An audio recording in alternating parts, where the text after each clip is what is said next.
Today I'm going to show you how to make a sausage giardiniera tavern style pizza. Just as good as any restaurant pizza there is. We're at the North American Pizza and Culinary Academy here in Lisle, and today I'm going to show you the techniques that I learned at this facility, how to make restaurant quality tavern style pizza in your own home. This style of pizza really gets started here in Chicago post-World War II, when some of the tavern owners decided that they were going to keep their customers here a little bit longer by making these thin crust, cracker-like pizzas, circular pizzas that are cut into squares, and they would just set them out on the bar for free so their patrons could snack on them. The reason they cut them into squares, though, was because these taverns didn't have any silverware or plates or anything like that. These slices needed to fit on a cocktail napkin. Now, with that being said, let's start making our tavern-style pizza. So the first thing we're going to do, I'm using a Sarasota flour. It's a high protein flour, about 11 to 12%, all purpose. We're going to get it in our bowl here. I've got 700 grams in here, and I'm going to go ahead and make a well in the middle of it.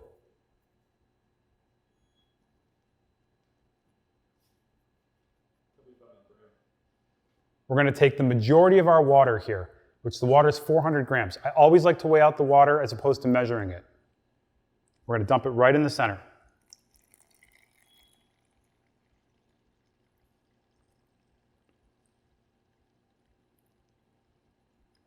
I always like to save a little bit of water for later. Using our hand, we're going to form like a claw, basically, and we're going to start to stir some of this. When we start to feel clumps, we'll go ahead and squeeze those.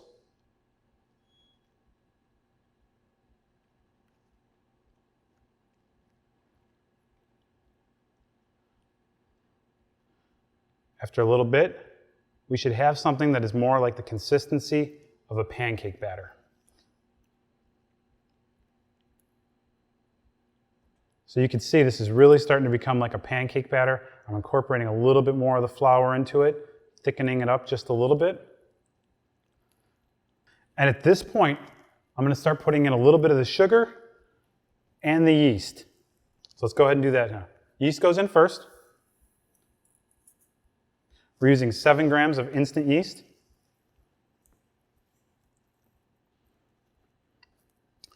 And now we're going to put in 7 grams of sugar.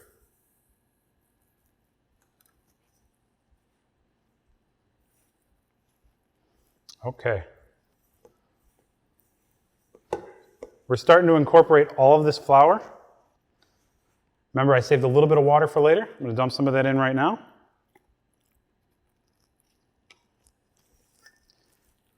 And the thing about this is that the bowl is not nailed down to the table. You can actually pick this up and really start aggressively mixing. And that's what I'm going to do.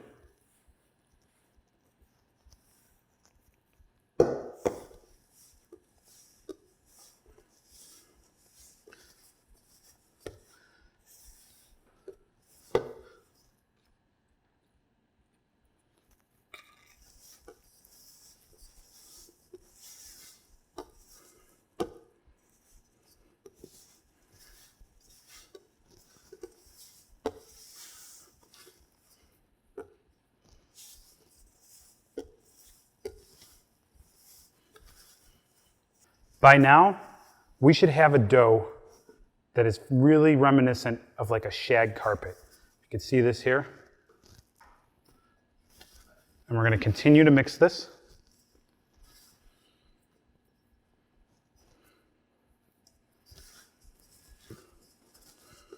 When we first started, we were being very gentle with this, but now that we've got our ingredients incorporated here, we're going to mix this pretty intense.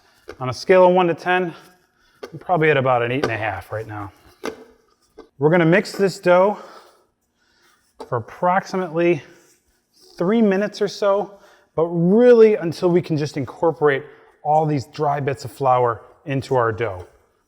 The dough will be ready when it's ready. So now that it's ready, we're going to take it out of this bowl here, lay it down on the counter.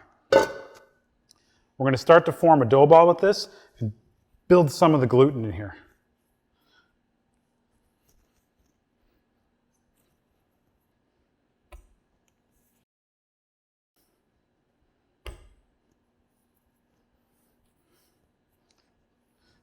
We're now going to knead this dough for just a little bit until we can make it nice and smooth.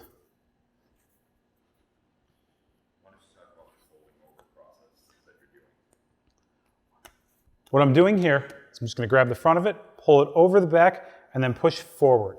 We don't want to really drive this into the counter. We're actually pushing forward on this. We're going to need this for about 2 minutes or so. And I want you to remember here, to this point, the only ingredients we've mixed in here are the flour, the water, the sugar, and the yeast.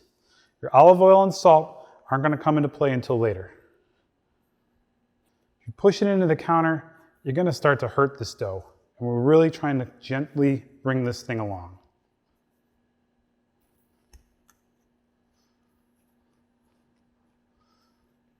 All right, this dough ball is really starting to shape up nicely. Remember, we're being gentle with it. We don't want to hurt the yeast in here. And we're really just kind of building the gluten structure inside here. All right, let's see here. Now, leave covered for 20 minutes. The reason we're leaving this covered is the gases inside here are going to start to ferment a little bit. We're going to let this dough mature quickly here at room temperature. All right, our 20 minutes has gone by. Let's go ahead and remove the bowl. And here we've got this beautiful dough ball here. Get a little smell. I'm going to go ahead and knead it just a little bit more. This dough ball still needs more ingredients. So, I'm kneading it here. All right, so this dough ball still needs a couple of our ingredients still. So, let's go ahead and get it back in the bowl. We are going to start incorporating our olive oil into the mixture now. Let's drizzle it slowly over the whole bowl.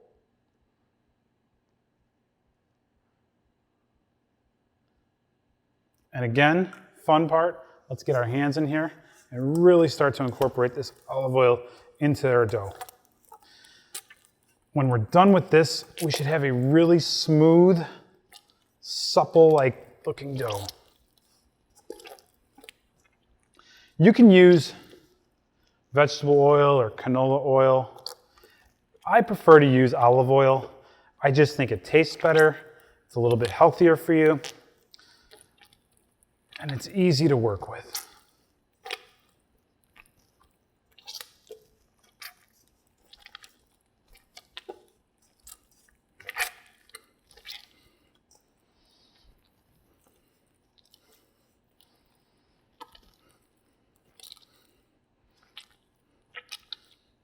Now that we've incorporated our olive oil mixture into our dough here, let's go ahead and add the salt.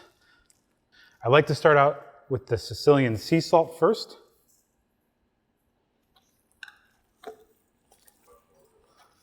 We're starting to feel a little bit of texture on this dough.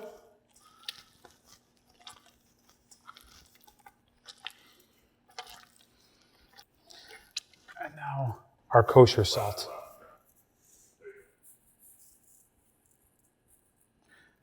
This is, once we put in this salt, this is basically telling the dough that it's almost ready. All right. So right now we're just going to keep continuing the same process of kneading and folding until we get this into a nice dough ball.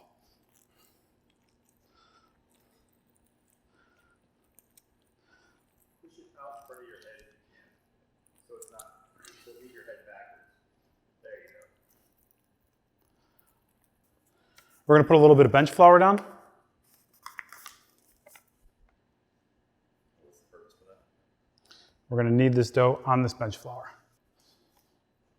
You can see it's a little oily. It's a little bit oily right now, but that's good. That oil is going to give us our flavor. So I'm just kind of kneading this right here with some bench flour on it. And we're going to shape this into a dough ball that we'll be able to divide into 4 dough balls to give us 4 pizzas.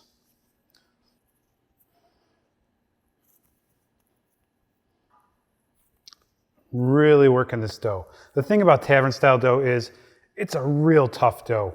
I tend to not make this dough in a mixer anyways because I don't want to break my mixer. You're really kind of manhandling this dough here.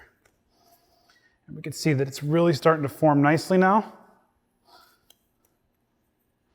We're going to be able to divide our dough ball into 4 equal dough balls very shortly.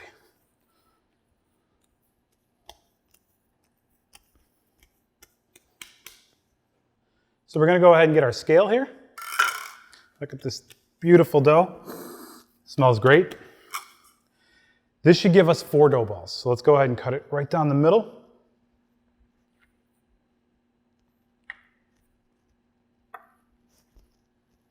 Let's cut it right down the side.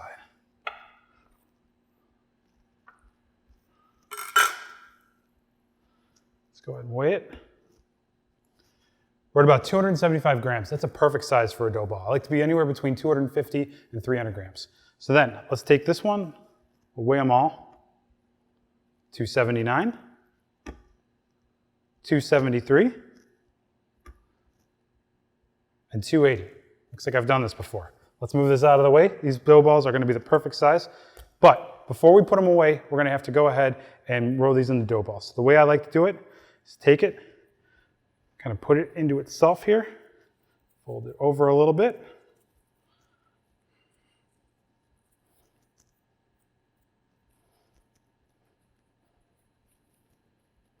Should start to get pretty smooth.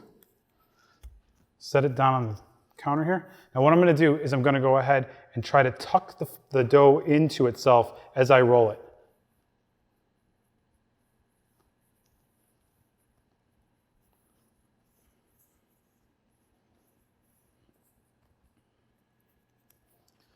This one.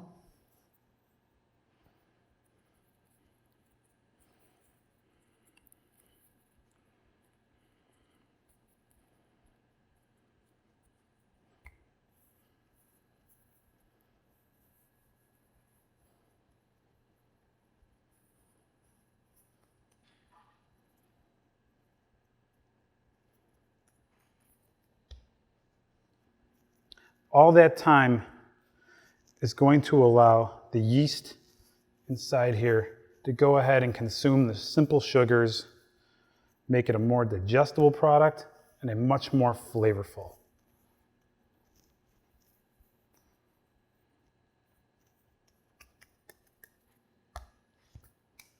So we've got a proofing tray here that we're going to go ahead and let our dough balls ferment in. You probably don't have a proofing tray at home, but that's fine. A Glad container works just fine. That's what I typically use at home anyways. So let's go ahead and get a little bit of bench flour on the bottom of our tray here. Grab our dough balls.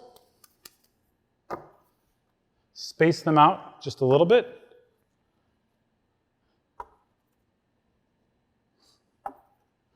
And let's drizzle just a little bit of olive oil over the top of these as well.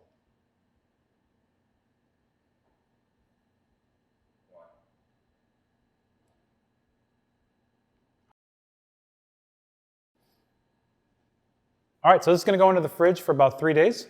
And when it's ready, it's going to be really nice Tavern style dough.